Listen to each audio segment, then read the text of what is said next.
Praise the Lord to all. இன்னைக்கான chapter பெண்களை குறித்து. பெண்கள்னா வாலிப பெண்கள், அவங்களுடைய வாழ்வாதாரம் எப்படி இருக்குது, இந்த காலகட்டத்தில் வாலிப பெண்ணுடைய காரியம் ரொம்ப ரொம்ப மோசமாக போய்கிட்டு இருக்கு. அதை குறித்து நாங்கள் பேசியிருக்கோம். இந்த மெசேஜை நீங்கள் கேளுங்க, இது உங்களுக்கு ரொம்ப பிரயோஜனமாக இருக்கும்.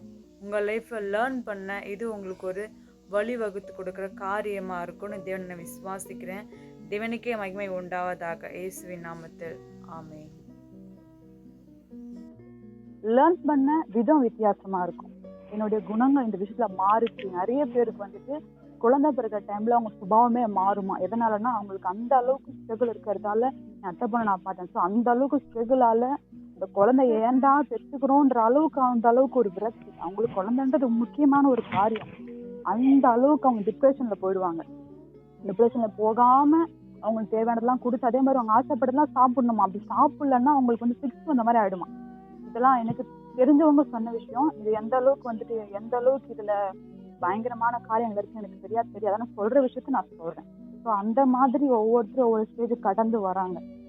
ஸோ மேக்சிமம் மஞ்சுமா நீங்க சொல்லுங்க, யங்ஸ்டர் லேடிஸ்க்கு எது வேணும் எது வேணாம், எது அவங்களுக்கு பெஸ்டான லைஃபை கொடுக்கும், பேசிக்கா சொல்லுங்க.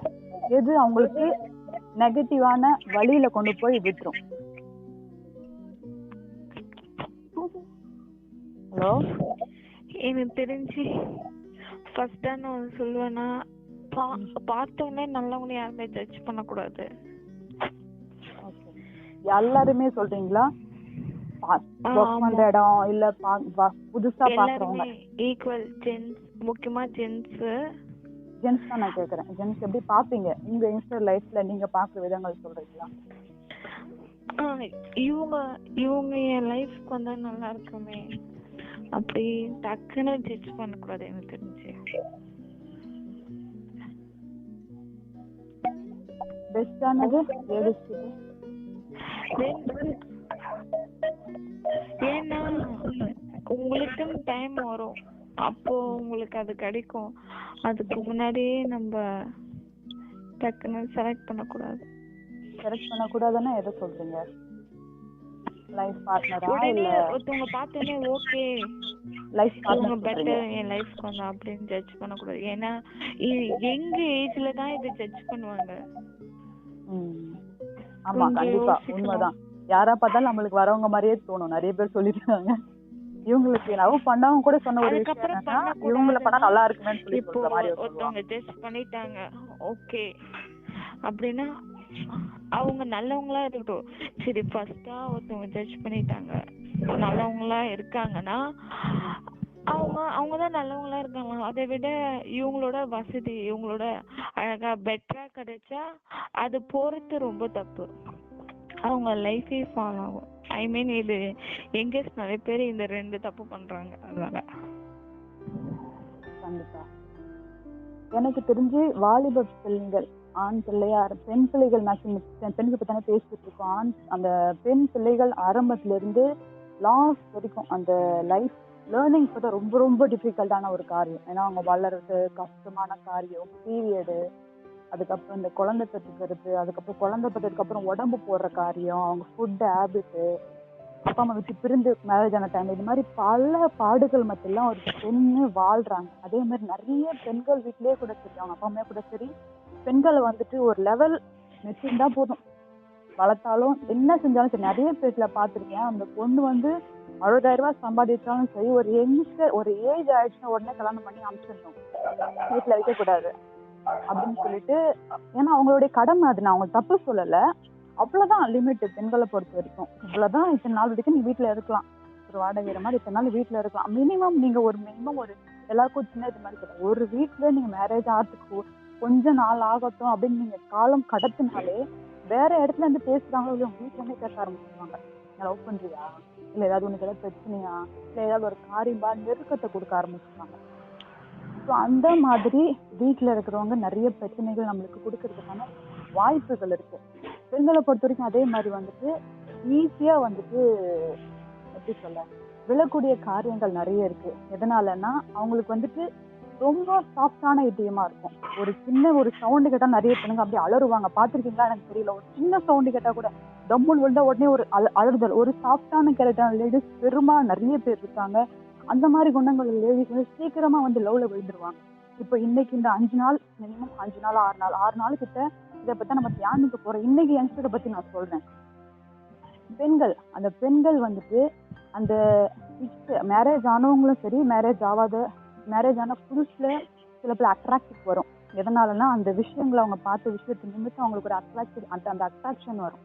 நிறைய பேர் இந்த யங்ஸ்டர் பிள்ளைங்க, வேலைக்கு போற பிள்ளைங்களா இருக்கட்டும், இல்ல ஸ்கூல் படிக்கிற பிள்ளைங்களா இருக்கட்டும், அந்த அட்ராக்டிவ் வரும் பொழுது அந்த உணர்வுகள் மூலமா அவங்க தூண்டப்படும் போது, உங்களுக்கு பெண் பிள்ளைகள் இருக்கலாம், இல்ல லைஃப்ல மேக்சிமம் யங்ஸ்டர் ஏஜ்ல, யங்ஸ்டர்னா மினிமம் ஒரு 12 வயசுலேருந்து இப்பெல்லாம் பசங்க ஏஜ் அட்டன் பண்ணிடுறாங்க. ஸோ அந்த மாதிரி ஒரு 20-25 வயசு வரைக்குமே மேக்ஸிமம் வீட்டில் இருப்பாங்க மினிமம் லேடிஸ். அவங்க லைஃப்ல கடந்து வர காரியங்கள் ரொம்ப ரொம்ப டிஃபிகல்ட்டான ஒரு விஷயம். இப்போ சமீபமாக ஒரு காரியத்தை நான் கேள்விப்பட்டேன். ஒரு பொண்ணு ஒரு ஸ்கூல்ல வந்து ஃபுட் பாய்சன் தான் இறந்து போயிட்டான். ஹாஸ்பிட்டல் போய் செக் பண்ணும்போது 5 மாசம் கர்ப்பமா இருந்திருக்கு. எத்தனை வயசு? 13 13 14 கேள்விப்பட்டேன். பண்ண பையன் வந்து 19 வயசு. ஸ்கூல்ல நடந்த காரியம் இது. இப்போ ஸ்கூல்னு எடுத்துட்டோம்னா நம்ம வந்து பிள்ளைங்க ஸ்கூலுக்கு தான் போறாங்கங்க, என்ன நல்ல பிரச்சனை இல்லை, நல்ல ஸ்கூல் பார்த்து சேர்த்தேன் நம்ம சும்மா சொல்லிடலாம் வாய்மொழியா. நல்ல சேஃப்டி இருந்தாலும் பிள்ளைகளுக்கு டெய்லி ஜெபம் பண்ணி அனுப்புங்க. கிறிஸ்துவர்களா இருக்கிறீங்கன்னா ஒரு ஜெபம், ஒரு தலையில கை வச்சு பத்திரமா போயிட்டு பத்திரமா வீட்டுக்கு வரணும். நம்ம 24 வருஷம் பிள்ளைங்க கூட இருக்க முடியாது. என்ன பாக்குறாங்க, என்ன பேசுறாங்க, யார் கூட இன்வால்வ் ஆகுறாங்க ரொம்ப. ஸோ அந்த மாதிரி நிறைய இருக்கு. என் லைஃப் டேமேஜ் பண்றதே என் ஃப்ரெண்டு தான். என் லைஃப் 4 வருஷம் நாசமா போனதே என் ஃப்ரெண்டு தான். ஸோ அது ஒரே ஒரு விஷயம் தான் அவங்க பண்ணாங்க என் லைஃப்ல. அந்த ஒரு காரியம் என் லைஃப் மொத்தம் டேமேஜ் ஆச்சு. என் க்ளோஸ் ஃப்ரெண்டு தான். ஸோ ரொம்ப ரொம்ப கேர்ஃபுல்லா இருங்க. யங்ஸ்டர் பிள்ளைங்க, உங்களுக்கு பிள்ளைகள் இருந்தா, இல்லை அடுத்தவங்க உங்க ரிலேஷன் பிள்ளைங்க இருந்தா, வயசு பிள்ளைங்க எங்க போறாங்க, என்ன பண்றாங்க, யாரு கூட பேசுறாங்கன்றதை கொஞ்சம் சொன்னீங்க. 5 மாசம் இந்த பொண்ணு கர்ப்பமா இருந்துருக்கு.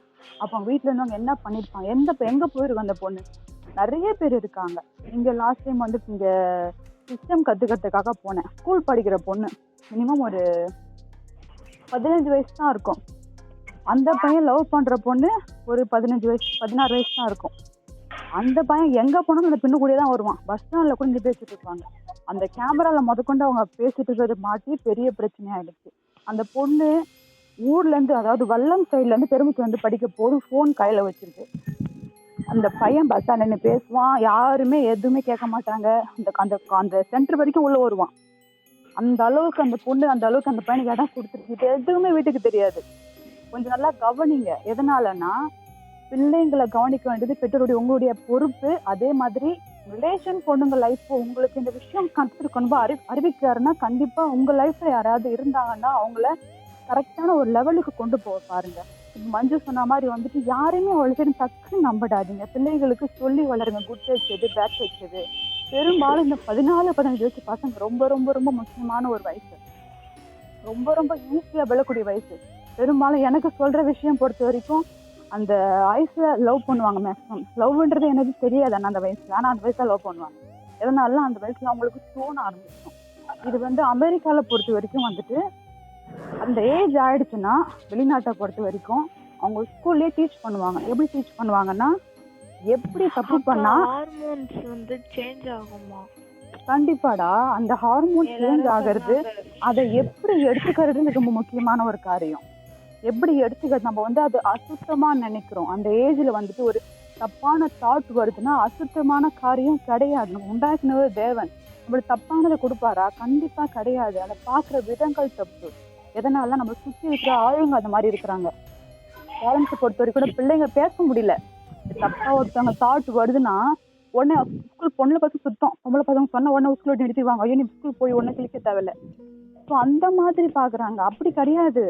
அது ஆட்டோமேட்டிக்கா நீங்க வீட்டுல ஒரு பொத்தி வச்சுனா இதே நெருப்பு எரிஞ்சுட்டே தான் இருக்கும். அது ஒண்ணுமே பண்ண முடியாது. ஸோ அந்த வயசுல கண்டிப்பா அது உங்களுக்கு தோணும். பேரண்ட்ஸ் ஆன உங்களுடைய பொறுப்பை நீங்க கவனிக்கணும். அதே மாதிரி மற்றவங்களையும் கொஞ்சம் கவனிங்க. அந்த பிள்ளைங்கள் வந்து அமெரிக்கால பொறுத்த வரைக்கும் அவங்க சொல்லி கொடுப்பாங்களாம்.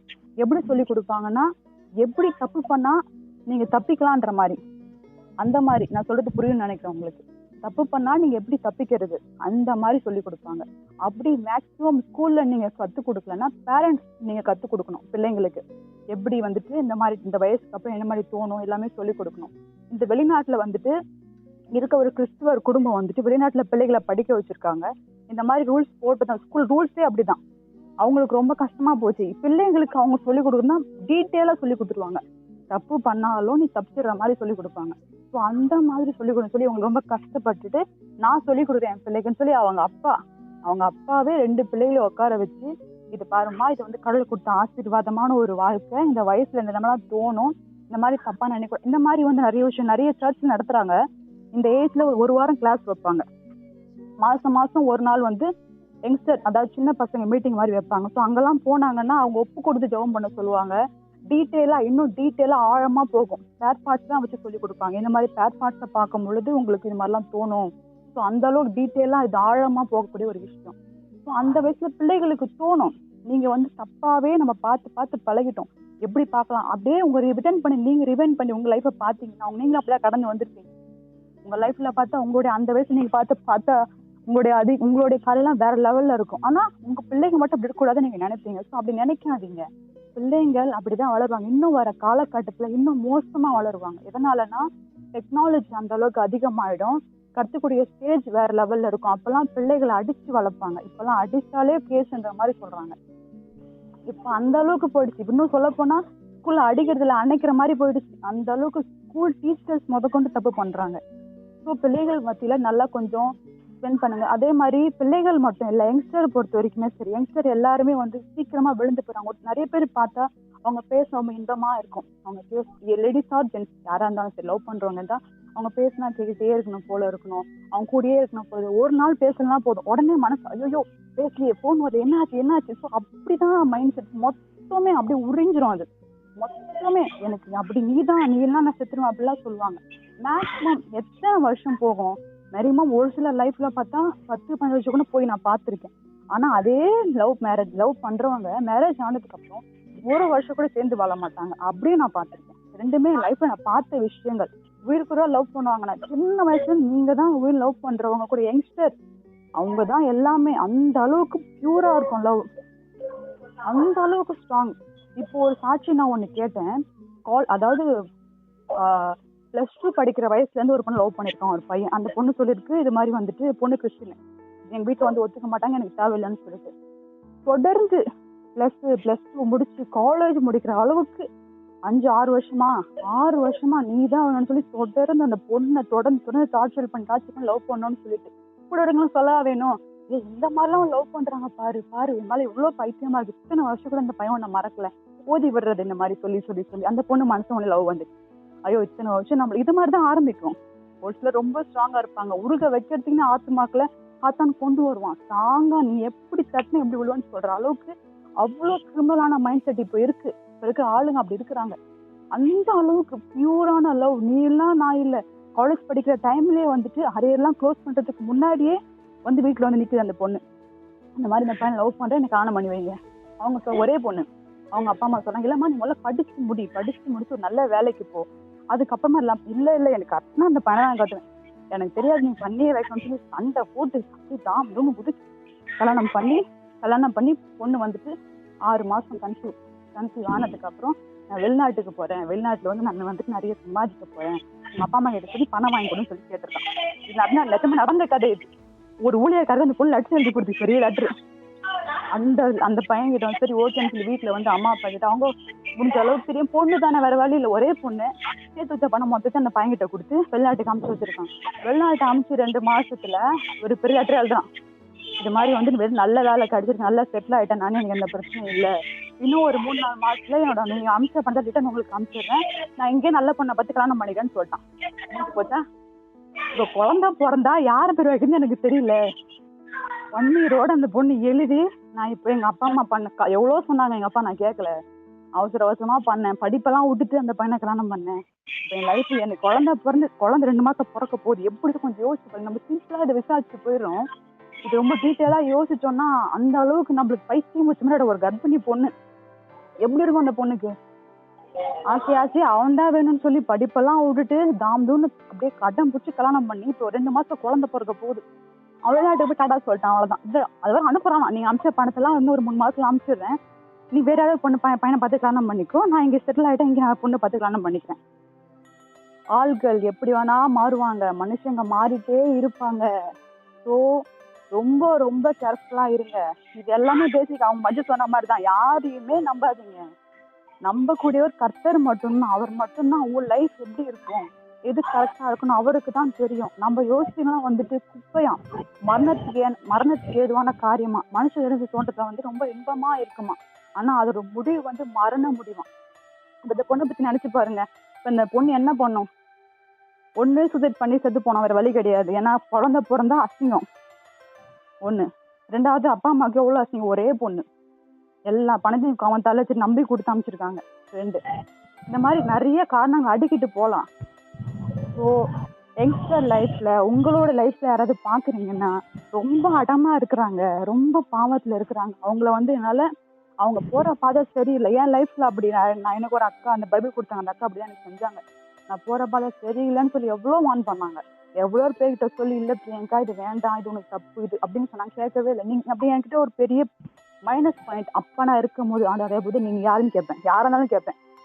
அட்வைஸ் பண்ண வந்தாங்கன்னா நீ யார் முதல்ல, நீ எனக்கு எதுக்கு நீ எல்லாம் அட்வைஸ் பண்ற, வேலையை பார்த்து இப்படியே சொல்லுவேன். அவங்க சின்னவங்க பெரியவங்க அதெல்லாம் பார்க்க மாட்டேன். ரொம்ப ரொம்ப ஹார்ட் கேரக்டர், நான் ரொம்ப கோவப்படுவேன். ஸோ அந்த குணங்கள்லாம் வித்தியாசமா இருக்கும். பெரியவங்க சின்னவங்களாம் மதிக்க மாட்டேன். ஸோ அந்த மாதிரி நல்லா பேசுவேன். அட்வைஸ் பண்றாங்கன்னா நீ யாரு இப்படிதான் கேட்பேன், நீ யாரு அப்படியே கேட்பேன். அவங்க திரும்பி பேசவே மாட்டாங்க, போயிடுவாங்க. ஸோ ஒரு சுச்சுவேஷனுக்கு அப்புறம் அவங்க தான் எனக்கு பைபிள் கொடுத்து நீ வந்து ஆண்டவருக்குள்ள நீ இறந்துருவேன்னு சொல்லி எனக்கு கஷ்டமா இருக்குன்னு சொல்லி பைபிள் கொடுத்தாங்க. ஸோ அது மூலம் நான் ரட்சிக்கப்பட்டேன். ஸோ அவங்க பைபிள் ஏற்றுக்க பிடிக்கலையா, அவங்களுக்கு வந்து ஜெபம் செய்யுங்க. ஏன்னா அந்த பிள்ளைங்க வந்துட்டு ரொம்ப வேதனையில இருப்பாங்க. அந்த டைம்ல நீங்க என்ன சொன்னாலும் கேட்க மாட்டாங்க, யாரு சொன்னாலும் கேட்க மாட்டாங்க. நீங்க பாத்துருக்கீங்களான்னு நினைக்கிறேன். அது மாதிரி நிறைய பேரை பார்த்திருக்கேன். என்ன சொன்னாலும் அவங்கதான் லவ் பண்ணிட்டாங்கன்னா அவங்கதான். அந்த பையனை விட்டு ஒரு பக்கம் பையன் விட்டு போனா பொண்ணு பைத்தியமா இருக்கிற மாதிரி இருக்கும், இல்லைன்னா பொண்ணு விட்டு போனா பையன் பைத்தியம் வச்ச மாதிரி. இல்ல அவங்கதான். எவ்வளோ கேஸ் கையை அறுத்துட்டு எடுத்து போயிருக்கான் ஒரு பையன். இப்போ நார்மலா ஒரு பொண்ணு அவங்க அண்ணனோட ஹஜி லவ் பண்ணி ரொம்ப சின்சியர் லவ் பண்ணி இந்தி வடநாட்டு நடந்த காரியம். அவங்க அண்ணன் இருந்தாலும் ரொம்ப டீப்பா லவ் பண்ணிட்டு அந்த பொண்ணு விட்டுட்டு போயிடுச்சுன்ற அந்த டிப்ரெஷனை தாங்க முடியாம அவனே கையை கட் பண்ணி இறந்து போயிட்டான். அந்த உயிர் திரும்ப வருமா? அவ்வளவுதான், ஒண்ணுமே பண்ண முடியாது. உங்களால முடிஞ்ச காரியம் அவங்களுக்கு அட்வைசபிளா ரொம்ப கேரா அவங்க கிட்ட இருந்து வார்த்தையை வாங்க பாருங்க. முதலாவது அவங்களை கிளீன் பண்ண பாருங்க. சின்ன சின்ன டிப்ஸ் சொல்றேன், அதை கொஞ்சம் மைண்ட்ல வச்சுக்கோங்க. அந்த மாதிரி டிப்ரெஷன் இருக்காங்கல்ல, அது மாதிரி உங்களுடைய பிள்ளைகள் அது மாதிரி கொஞ்சம் கவனிங்க. எங்க போறாங்க, எங்க வராங்க, என்ன பேசுறாங்க. ஒரு ஃப்ரெண்ட்லியா மேக்ஸிமம் ஒரு அம்மாவா இருந்தீங்கன்னா உட்கார வச்சு ஒரு 1/2 hour உங்க பிள்ளைக்காக டைம் ஸ்பெண்ட் பண்ணா. வேலைக்கு போறாங்க, எனக்கு டயர்டா இருக்கு, எல்லாமே உங்க பிள்ளைக்கு தானே செய்றீங்க. இந்த டைமிங் ரொம்ப ரொம்ப முக்கியம். ஒரு 1/2 hour. இப்ப கூட கலாம் அப்படின்னு சொன்னாங்க, என் பிள்ளைக்கு ரொம்ப ஃப்ரெண்ட் மாதிரி பேசுவேன். அது ரொம்ப முக்கியம், அது ரொம்ப ஆழமான ஒரு காரியம். ஸ்கூல் போற பிள்ளைங்களா இருந்தாலும் யாரா இருந்தாலும் சரி, சின்ன வயசுல இருந்து நீங்க ப்ராக்டிஸ் பண்ணுங்க. ஒரு டைமிங் ஃபிக்ஸ் பண்ணுங்க. இந்த டைம்ல ஸ்கூல் நடந்த விஷயம் எல்லாம் அவங்க சொல்லணும். நீங்களும் ஒரு சில விஷயத்த நீங்க சொல்லலாம். சின்ன குழந்தை எது கேட்காமோ அதே மாதிரி சொல்லலாம். அழகா உட்கார வச்சு இன்னைக்கு நடந்ததுமா, இன்னைக்கு என்ன கிளாஸ் எடுத்தாங்க, என்ன பேசினேன், என்ன பார்த்த, எங்க போய் விளையாடினேன், ரொம்ப கேஷுவலா ஃப்ரெண்ட்லியா நீங்க குழந்தைகிட்ட சின்ன வயசுல இருந்து டியூன் பண்ணீங்கன்னா மினிமம் காலேஜ் வயசு இந்த மாதிரி மெச்சூர் வயசு வந்ததுக்கப்புறம் அதுங்களே சொல்லுங்க. அம்மா அப்படியே குழந்தைத்தனமா பேசுங்க. நீ கவனிச்சீங்கன்னா அது ரொம்ப குழந்தைத்தனமா, அதுங்களுக்கு தெரியாது. குழந்தைத்தனமா அம்மா இந்த மாதிரி என்ன பேசிட்டாங்க, அம்மா இந்த மாதிரி என்ன சொல்லிட்டாங்கம்மா, இந்த மாதிரி இந்த பையன் அப்படியே சொல்லுங்க ஓப்பனா. அந்த பையன் பாக்குற லவ் லெட்டர் கொடுத்தான், அதை நீங்க ஃபேஸ் பண்றதுக்கு உங்களுக்கு பொறுமை வேணும். அதை வந்து எரிச்சலாம் கோவமா நீ எதுவும் பண்ணா லவ் லெட்டர் குத்தானா அப்படிலாம் ஒரு குத்தலாம் பேசாதீங்க. அப்படியாடா என்ன ஆச்சுடா அப்படியே ஒரு கொஞ்சம் தாழ்வா ரொம்ப அன்பா பிள்ளைங்க எதிர்பார்க்கிற அந்த யங்ஸ்டர் வயதுல எதிர்பார்க்கிற ஒரு பெரிய பிளஸ் பாயிண்ட்னா அவங்க ஏக்கத்தை யார்கிட்ட கொட்டுறதுன்னு தெரியாது, அந்த உணர்வுகளை யார்கிட்ட சொல்றதுன்னு தெரியாது. எதனால தப்பா நினைச்சிருவாங்களோ, என்ன தப்பா கேட் பண்றாங்களோ பயம் இருக்கும் பிள்ளைங்களுக்கு. யங்ஸ்டர் பிள்ளைகளுக்கு எல்லாருமே லவ் பண்ற புதுசுல பயம் இருக்கும், அதுக்கப்புறம் அந்த பயம் இருக்காது. எதனாலனா நம்ம பண்ணியாச்சு, நம்மளுக்கு யாரும் சொல்ல போறாங்க. அந்த பயத்துல இருக்கும் போதே பிள்ளைகளை திருத்த பாருங்க. அந்த பயம் விட்டு போயிடுச்சுன்னா அவங்க திருத்த ரொம்ப கஷ்டம். துணிய ஆரம்பிச்சிருவாங்க. என்ன செய்வீங்க, நான் தான் பண்ணுவேன், எனக்கு அவங்க தான் வேணும் அப்படின்னு அந்த அளவுக்கு போயிடும். ஸோ பயப்படும் போதே அவங்கள கொஞ்சம் கொஞ்சமா பேசி அந்த கண்ட்ரோல்ல வர வைக்க பாருங்க. யாராவது உங்களுக்கு தெரிஞ்சவங்க இருந்தா கூட அவங்களுக்கு நீங்க சொல்றதை கேட்கலன்னா ஜெபத்துல வைங்க. அவங்க கிட்ட பேசுறதுக்கு அவங்கள திருத்துங்கன்ட்டு இல்ல, அவங்க கிட்ட பேச ஞானத்தை கொடுங்க, எனக்கு ஞானத்தை கொடுங்கன்னு சொல்லி நீங்க கேளுங்க.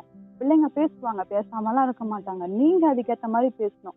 உங்க முக பாவனையை கூட அந்த பிள்ளைகள் கரெக்டா கவனிப்பாங்க. அம்மா கோவமா பேசுறாங்களா, கரெக்டா தெரியும் பிள்ளைகளுக்கு. சின்ன பிள்ளைங்களுமே தெரியாதுன்னு நினைக்காதீங்க, கரெக்டா தெரியும். அம்மா கோவமா பேசுறாங்களா, இல்ல போட்டு வாங்குறாங்களா, இல்ல உண்மையாவே அன்பா தான் பேசுறாங்களா, எல்லாம் பிள்ளைகளுக்கு தெரியும். அந்த அந்த சென்ஸ் இப்போ இருக்கிற காலகட்டத்துல பிள்ளைகள் ரொம்ப அதிகமா இருக்கு.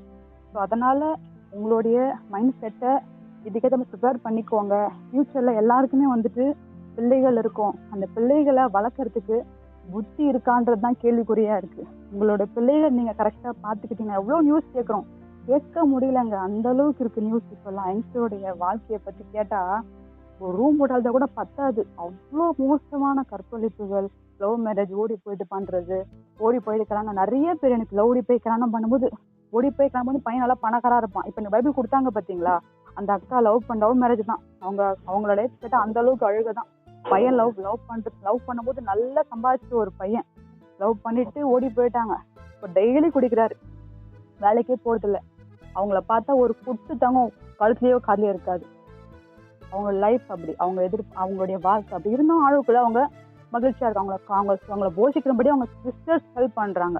எல்லாருக்குமே ஹெல்ப் பண்ணுவாங்கன்றதுன்னா ரொம்ப கேள்விதான். ஸோ அதனால ரொம்ப ரொம்ப கேர்ஃபுல்லா இருங்க. சார் லைஃப்ல நீங்க போற லேர்னிங் தான் உங்களுடைய ஃபியூச்சர் ஹஸ்பண்டை பொறுத்த வரைக்கும் உங்களுக்கு பெஸ்டா கொடுக்கும்.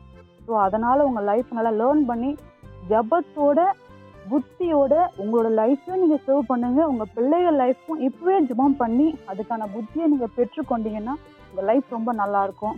கர்த்தருக்கு மகிமை உண்டாவதாக. ஆமென்.